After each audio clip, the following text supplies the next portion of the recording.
Oh, yes, indeed. And well, welcome to my Zoom hole, if you'll pardon that particular expression. And it's not just the Zoom hole, it's the clearing. This is the Your Life and Times with me, Chris Grimes, and I'm delighted to welcome to the good listening to Clearing. We are an illustrious company indeed. I give you Pete Bailie from VOX Coaching. We call each other, he calls me Lord Grimes and I call him Lord Bailie or Lord Pete. So here he is. Welcome, Pete Bailie. Very good to see you. Hello, Chris. Hello, good Very good morning. to see you too. And you're enigmatically leaning very close to your screen. And we Oh, like, well, yeah, I was well, fascinated to listen to you. no, and I wasn't telling you to back off either. So you run Vox Coaching. We have that in common. You are the director of Vox Coaching. I am an associate of yours and delighted to be in that space with you. And I have to say, I've learned quite a lot from you over the years. We've known each other for many, many years. I know you're an acting teacher. You're a professional actor by training and background. And Vox Coaching is all about how to encourage people to communicate so that others want to listen. And it's a very, very impressive, specializing in the university sector and others, I appreciate, in how you generally ply your awesome craft. But I think we actually met. We met at University of Bristol, didn't we? When I was running some kind of lifelong learning programs there, and you put in a kind of bid to run a course which met with disapproval from the university because it was regarded as too juvenile to run. I think, as it mentioned, pant-wettingly funny, I think. And so I had a hard time convincing the vice chancellor that we should run your course. But And then we got through the vice chancellor, and then the comedy improvisation masterclass from Instant Wit was born. Yeah. Indeed, lots of pants were indeed damp after we'd finished. So we knew best, and the Lord Chancellor didn't. So. Yes, so of course that was the comedy improvisational context, quite right, and that's many, thousands of years ago in the darkness of time. Lovely. Yeah. So, welcome to the Clearing. I'm going to bounce you along the wonderful storytelling metaphors of the Clearing, where all good questions come to get asked, and all good stories come to get told, and then it's all to play for, Pete Bailie, because we've got the tree which we shake to see which storytelling apples fall out. We've got alchemy, gold, a cheeky bit of Shakespeare, and a cake. It is absolutely all to play for. So, first question for you, which you may not have been expecting, which is how's morale and what's your story of the day, Pete Bailie? How's morale? Well, I guess I kind of check in on my morale. A friend of mine gave me a good checklist: your power, achievement, and affiliation are the things that motivate you. And so just sometimes I find it useful to kind of check in on those to see which of those is missing. And I guess affiliation has been the main one, because I love being with people, and I practice Aikido, and I had the first class of Aikido in person for like a year and a half, and I just noticed how much what we've been missing in terms of affiliation, contact with people, but actually also just physical proximity and contact.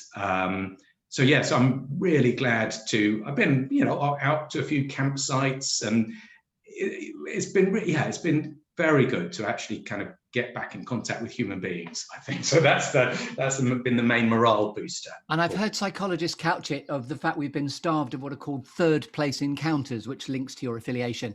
One and two are sort of work and family, which have become very, intermeshed and a bit boundaryless in some regards, if you're not careful. And then the third place encounters are those chance, spontaneous encounters that rescue us from the mundanity of the rest of our lives. Yeah, and they could be quite mundane, actually, but they're kind of quite handy. And also, there's a strange thing, I don't know if you've noticed, being on Zoom a lot, our kind of, our presence in the actual room we're in tends to be kind of quite reduced and restricted. Yes. Whereas if we're actually physically with people, our presence is alive in a way. And so I think I've noticed just over months, I've noticed a lot of people just, the background energy has just really sagged, basically. So those are the things I'm kind of reigniting, I guess. And me too. And in fact, taming the beast of my Zoom hole has been a really interesting path, actually, because we are so used to being live in a room with our acting background and methodology of how we like to help people increase their confidence, that sort of thing. So yes, it's been a very interesting adaptive curve, I think, in terms of learning new stuff. Yeah. And yes, and nothing much has happened to me today apart from this cup of tea, really, which I can drink probably, I don't know, 15 cups a day. So I'm a real, like, actually, what's his name? Tony Benn was apparently a teetotaler. He used to drink a pint of tea an hour. Good heavens to Betty Boothroyd. I think it did his kidneys in the end, but he and I are kind of pretty well matched. Good. Yes, because you are teetotal too, are you not? Yeah. In good company. Yeah. But not teetotal. See what you're doing there? 8 pints of that monkey a day. Yes. So, yeah. By the way, you did mention there, you don't, I'm very supremely aware of your physical prowess in that you don't just practice Aikido. When I last spoke to you, you were a 7th Dan in Aikido. I'm 6th Dan, actually. But, 6th? But yes, yeah, but I do teach Aikido. It's a kind of, it's, what is it? It's quite like Tai Chi or Qigong, really, in that it's really looking at coordinating your mind and body, getting mind and body working together. So it's kind of, I guess it's quite close to what we're talking about today, which is the clearing and the sense of being in flow and being present. And when you're, I guess when you're the circumstances that set up your creativity, really. Yes. And I guess, without getting ahead of ourselves, that's one of the Aikido mat is a really interesting container. It's literally a physical mat you go on, but you bow when you go onto it.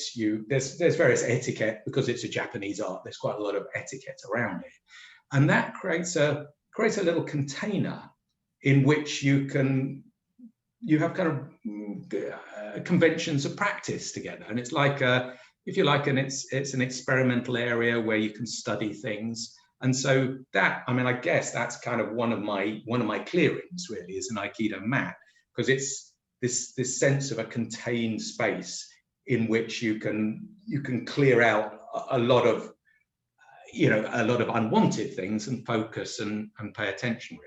And there's a lovely resonance there in my own sense of a clearing, which is a comedy improvisational theatre in the round type space. So I know that we'll get onto this, but the Aikido mat, I take it, isn't necessarily round, is it? Or maybe it is. No, it's often rectangular, and but it's got for example, a sign and perhaps a couple of photographs and sometimes some flowers, and you also, I guess, part of that container is the way you dress as well. Yes. And the way that you might bow to each other to begin and end a practice. So it's set in time as well as physical space, I guess. Yes. So we'll get onto this as well, but physical presence and vocal presence is what you're absolutely all about. And I know that Aikido informs that really deliciously in how I know that you work so beautifully.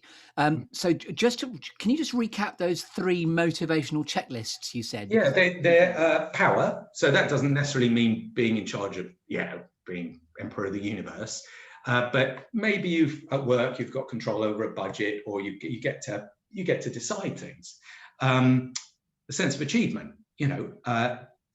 after a bit of struggle, have you actually, have you got something that you're proud of? And affiliation, which I guess is the ability to work with or learn from or collaborate with, be around people that we like and that people we admire or people we learn from. And a quick kind of back of a fag packet or back of a vape packet, I suppose now. One of those, you can do a little analysis under those headings, just as a really simple way of thinking, okay, what's kind of missing from my, why might I be demotivated at present? Yes, links rather beautifully to purpose and one's raison d'etre, one's energy level, where one places oneself. And also it made me think of the word reciprocity in terms of the relationships around us. You'll get back, that sort of thing.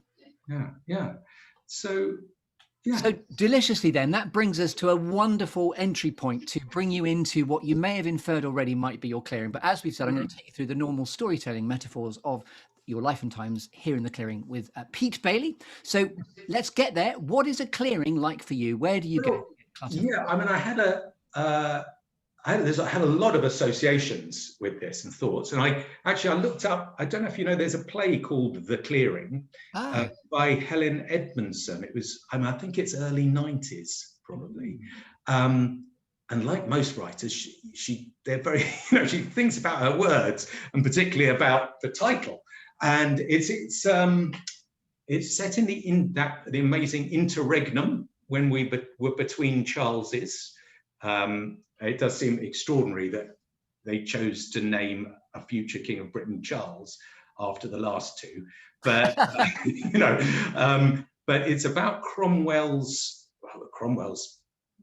invasion of Ireland, really, so it's not a barrel of laughs. Did you say interregnum? There's a beautiful word in there. Between regnum, the regents, the kings, basically. So after the Civil War, and Cromwell's in power, and he went off to Ireland, really because a lot of funding had come from Irish landowners to suppress the Irish, essentially. And so the play's about a relationship between an Irish woman and an English soldier, essentially. But I guess it's kind of a noun and a verb, both. There's a garden where you cleared things and manicured them very in quite contained, controlled way. But what you're clearing out. Yes. And did you were your synapses immediately fired up because you knew the book, or was this part of your preparation? A little bit. I mean, also just to get a sense of, also the sense of use of words, because I guess it was at the time of, the Yugoslavian civil war, really, where ethnic cleansing was taking place, and that idea of clearing, and what are you clearing out of the way to make space for, and the multiple meanings of those words, essentially. And so I got thinking about, what am I clearing out of the way, as well as what is the kind of space that I'm in. And I guess I meditate quite a bit, and that is, again, it's like a kind of experimental contained space where you can, I guess, for me, meditation is really about, it creates an environment where you can listen to what's going on, essentially. And you can spend a lot of effort trying to clear your thoughts out of the way and end up having a real old battle.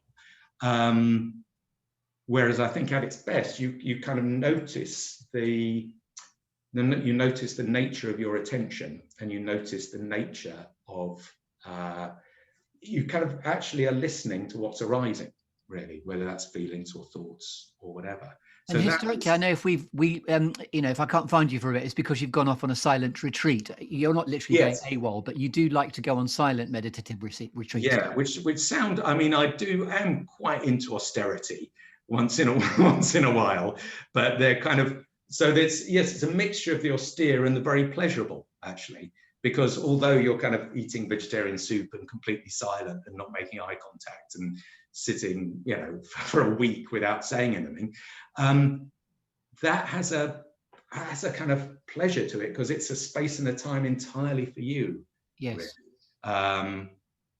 Without the demands and distractions elsewhere. So although it's quite kind of disciplined, nevertheless, it is also a kind of, it's working, but also it's very spacious. There's lovely food for thought there, in quite a sort of multi-textured notion of a clearing in your interpretation of it. So to get you to be specific now, I'm going to arrive a bit Waiting for Godot-esque with a tree in your clearing. So where would you like it to be, either physically or metaphorically? Well, I guess the other thing is a rehearsal room is the most, the kind of place which has a lot of those features, essentially. I think that's a kind of, partly because there's also other people there to bounce off. And there's a few principles of rehearsal, really, because I think that's probably one of the main things you and I do when we're coaching people is we're just rehearsing them essentially, and that I guess it's that you're actually physically doing things, you're doing things out loud, you're just focusing on one thing at a time, you're doing it for a limited time, it's contained in space, and you've got permission to fail. So you do things differently all the time, and in kind of low risk. So I'd suppose that those kind of principles of rehearsal, if you like, that would be my clearing, that would be my rehearsal. So there's a lovely through line or golden thread of being betwixt things. Rehearsing is preparing for something specific. Yeah. Stepping onto the mat of Aikido is about exploring physicality, defense. I know it's a very peaceful martial art in its intention. You'll be able to tell us much more about that. Maybe you don't agree. Yeah. In fact, it's probably not even martial. It's probably not even a fighting art. I think it's it's very, very defensive and emphasizes actually a calmness of mind, really, I think is, which is quite tricky to achieve, of course, but is the thing that if you can remain relatively calm under pressure, then you've got resources to deal with things. Another word that's just fired off in my head is tranquility as well. So there's something tranquil about where you're describing. And I love the fact it's not absolutely specifically in one place. It's between many things, which I really like. Yeah. And so the tree is shaken and lots of stuff has fallen out. Is that the...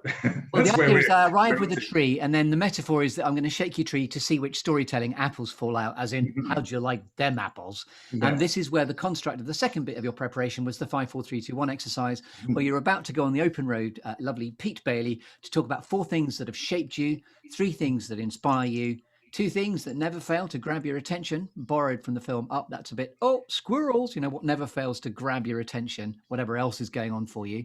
So for me, it might be a ping pong table. I can never resist a good old ping pong. And then one quirky or unusual fact about you we couldn't possibly know until you tell us is what the tree is all about. So we're up in your canopy now to shake as you see fit. Yeah. And well, things that shaped me, I think I did a school play when I was probably 17 or 18. And I remember the moment of stark fear and terror I have been in plays before, but about to step onto the stage, absolutely terrified. And that, it was kind of like a real imprint. And that, I think, really, I was so present and thinking, well, I've got to step forward. I've got to step onto the stage. And that, I don't know whether most actors have had this, but that moment of real terror, I think, was very formative for me. And then, by the way, that's deliciously informed your work, because I've learnt from you the notion of a offstage versus an onstage moment, that line you cross to step into the sunlight, to step across the line into performance space. So I love how that's anchored to your 14-year-old experience of terror, but that's where adrenaline is as well. Yeah. And that, just managing those feelings, the managing the experience of being watched at, being looked at anyway, and the anxieties and self-consciousness that we have. I love the happy accent of that. What are you watching at? Yeah, what are you watching at? And then other things again. I've got one of the first plays I was in at the old Soho Poly, which must have been, I don't know, 1980s or whatever. A great friend of mine, Alex Patterson, I saw him exercising before the play. And I thought, well, what are you doing? And he was warming up. And it hadn't occurred to me before that you might have a warm-up before a play. And it was really, I think I was quite a graceless child. I was very in my head, and I wasn't at all in my body. I wasn't, really sporty or physically adept. And that moment, it was a real revelation that actually kind of made me aware physically aware, really. And so after that, I became, really very interested in looking at the way actors use their physicality and communicate with their bodies, as well as their voices, essentially. And I started working with someone called David Glass, who did he called his company the David Glass New Mime Ensemble, which was a bit of a mouthful, even though the word mime, brings most people out in hives. But he was someone that I basically had an apprenticeship with him in terms of learning how to act. He'd been a dancer and worked with Jacques Lecoq and various other theatre luminaries, and he used to have kind of like an 8-week rehearsal period where you would do like a dancers do a class every day, and those things that really shaped my interest, and the things that I wanted to learn, things I was interested in, and the kind of people that inspired me, I guess, have often been teachers, really. Learning not only from David, but other Aikido teachers and other teachers. I think I've kind of sought out a lot of teachers along the way. And so this put you on a path of incredible physical discipline as well, because to be an Aikido now 6 Dan is a very impressive application of one's physicality, because it's an incredible passion and a discipline which takes immense commitment. Mm-hmm. Yeah, although we do go to the pub afterwards. Lovely. Yes. Yes. A pint of tea, please. A pint of tea, yes.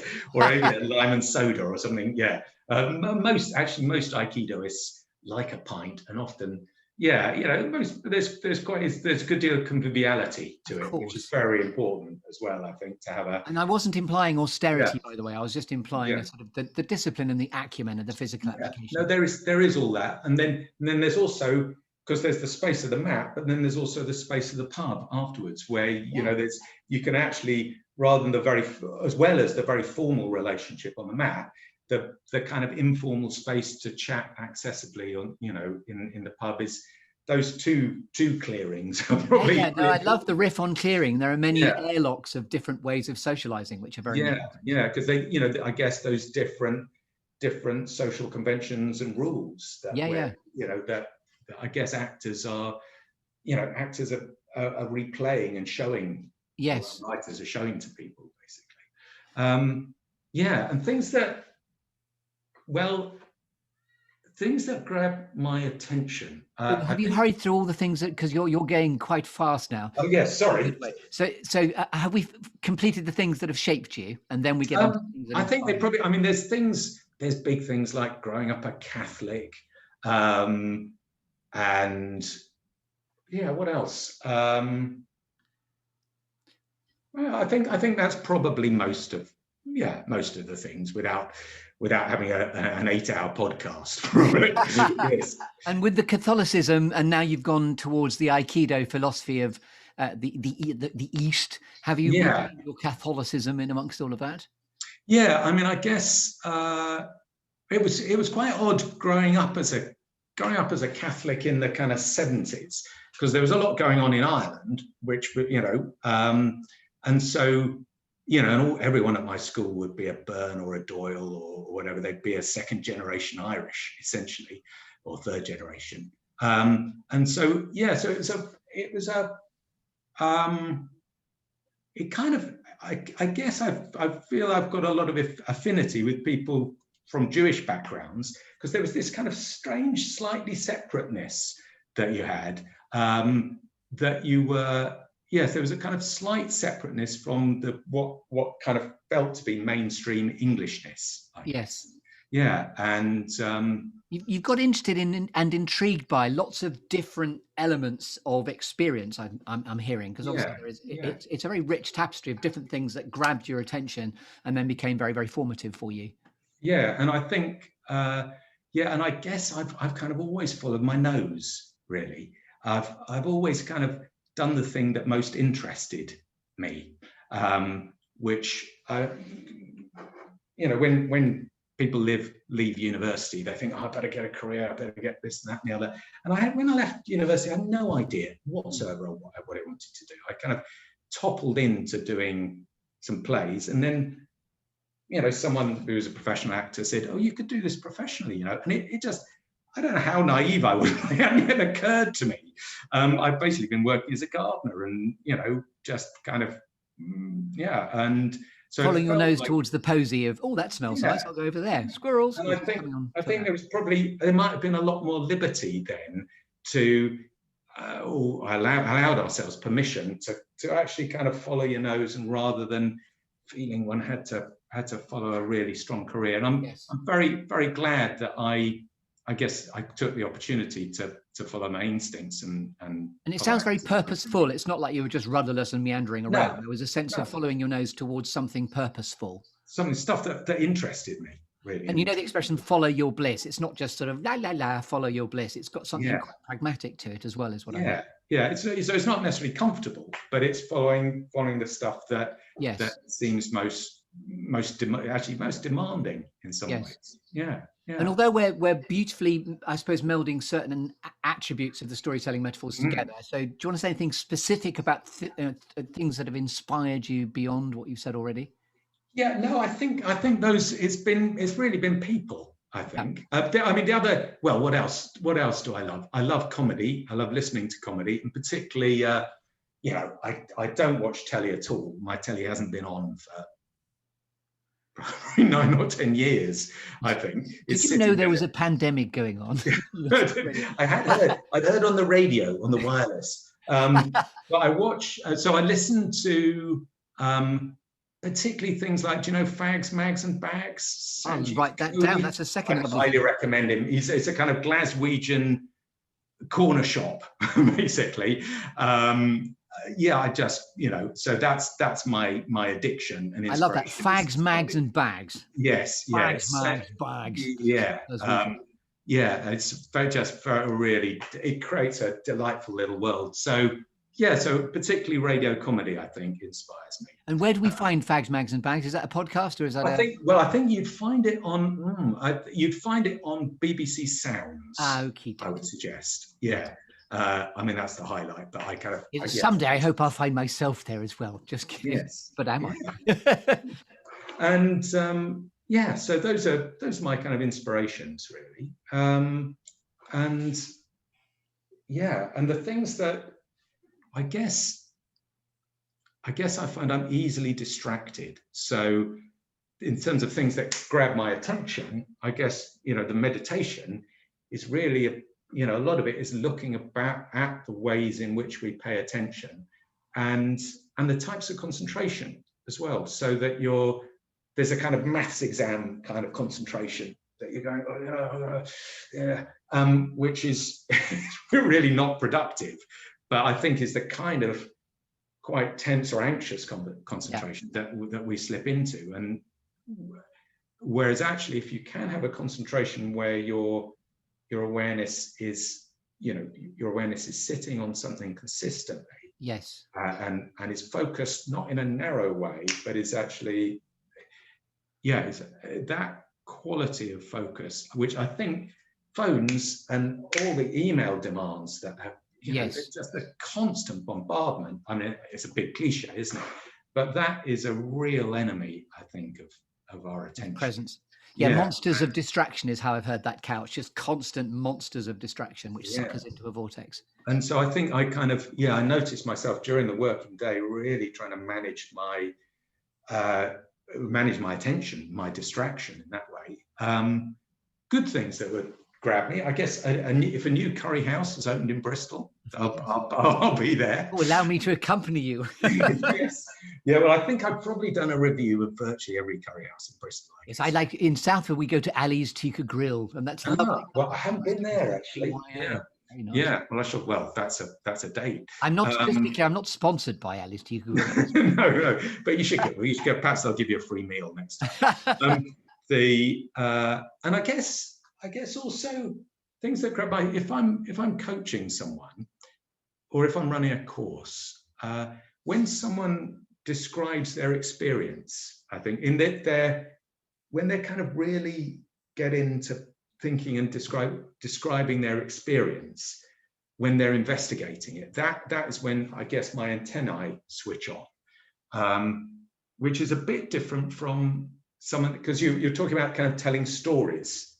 There's a kind of, I guess I like the analogy of the map and the territory, really, in that our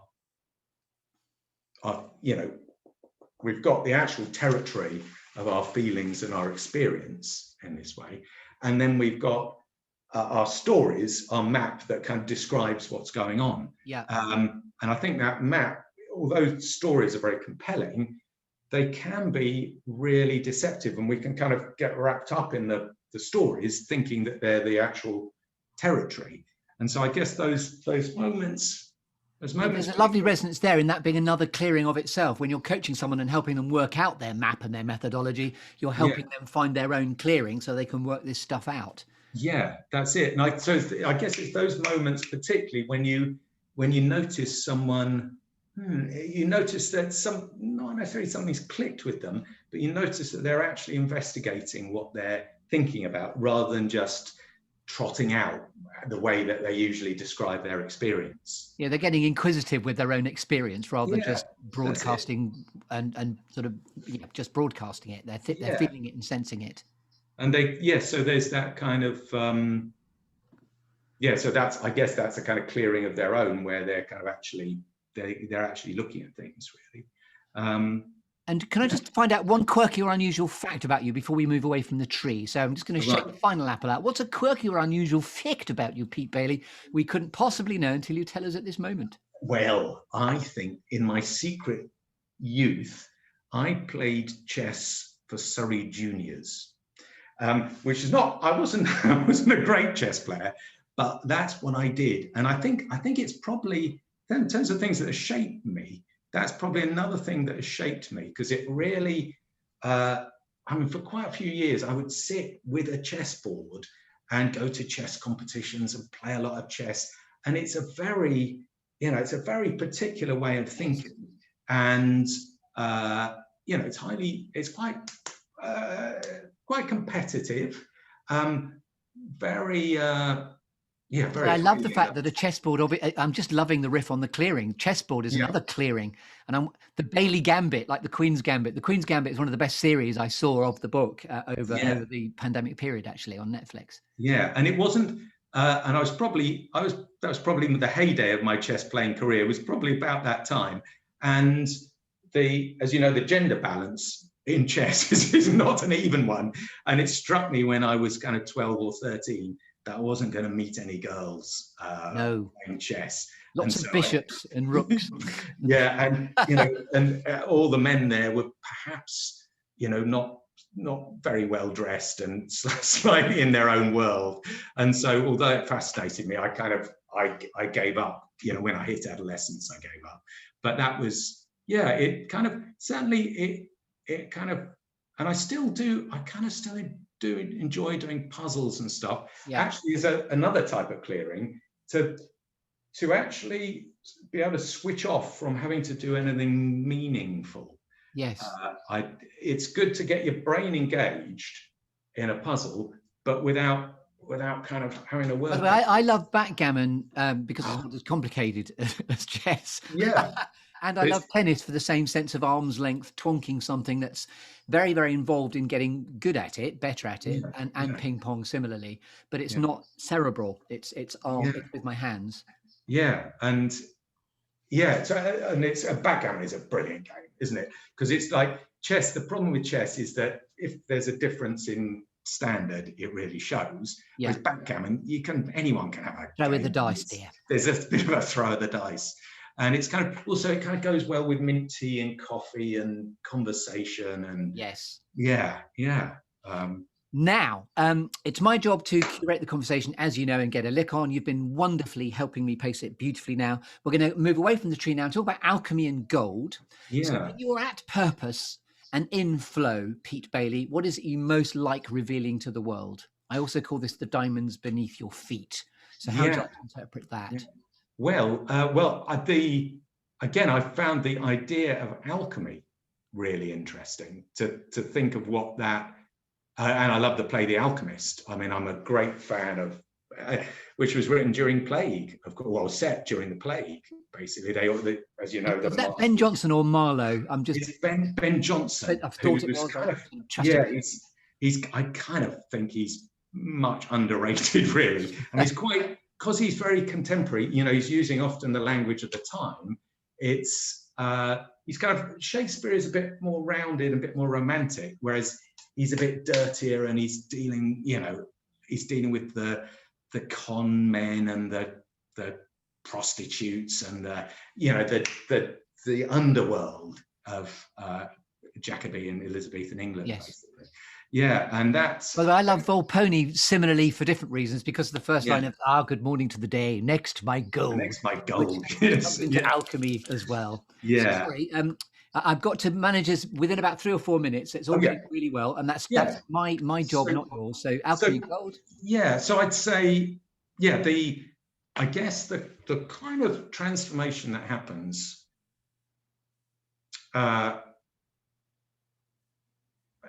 I guess in terms of, if you're looking at meditation, if you're looking at getting in touch with your feeling in meditation, very often I guess I find if I can be with my feeling in meditation, then things change, they transform, rather than try and kind of working out a lot of stories mentally, if you like. So that, I guess, is the kind of alchemy that I would, that's my association with alchemy. So you go to the quiet to find the alchemy. I think that would be, that's the change. So in the I'm just following the metaphor, if you like, I guess it's the fact of having the space of the clearing itself, if you like, and not thinking of producing particularly things. Being so that things can arise, and things can the unexpected can arise, essentially. Your emergent thinking.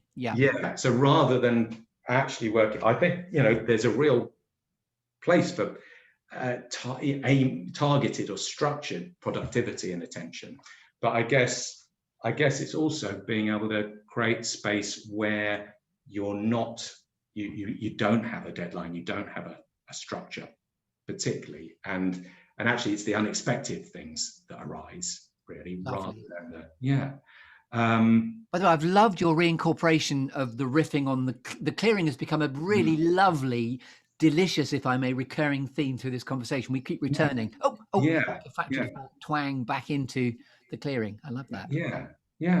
And so so that's so I guess the things that the key things that I've always followed my nose, really. I've followed my instinct. I was thinking about the cake, the mottos, those kind of things. The things that I've heard from other people that I hold on to is Humphrey Lyttelton. I'm sorry, I haven't a clue. He said, "Never lose touch with silly," which I think is a great motto. And in Aikido, there's a motto that right is might. Rather than might being right, rather than force being right, actually the sense of rightness or correctness is what gives you power. And I guess I've always been really interested in learning, and that's the thing that's driven me. And when I hit 50, I kind of made a resolution to myself to have an extraordinary decade. It might not be an easy decade, but to take the most extraordinary choice that I could in all circumstances, really. Take the most interesting choice when things arose. And that hasn't necessarily made things easy or straightforward, but it does mean that wherever you got a choice, you take the most interesting one. essentially, I think is what I've. And by the way, what you're doing really beautifully at the moment is the cake that I'm awarding you with. You're beginning to put the cherries on the cake already, Yes. which are, the legacy of this conversation. And when all is said and done, this is the cheeky bit of Shakespeare inspired by all the world's a stage.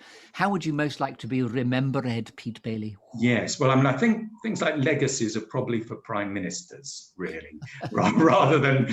And I think, being honest, we probably won't be remembered very long. If we're honest about it, probably, of course, I remember people with affection, but once we're gone, we're kind of gone. And I think probably that's the joy of live performance, really, is that actually once you do it, it's there and then, and it's in the moment. And so I guess that to allow things to disappear as well, and not try and fix a legacy in that way. I'm hearing, and this too shall pass. It will move on. The world will, hands of time will drift on.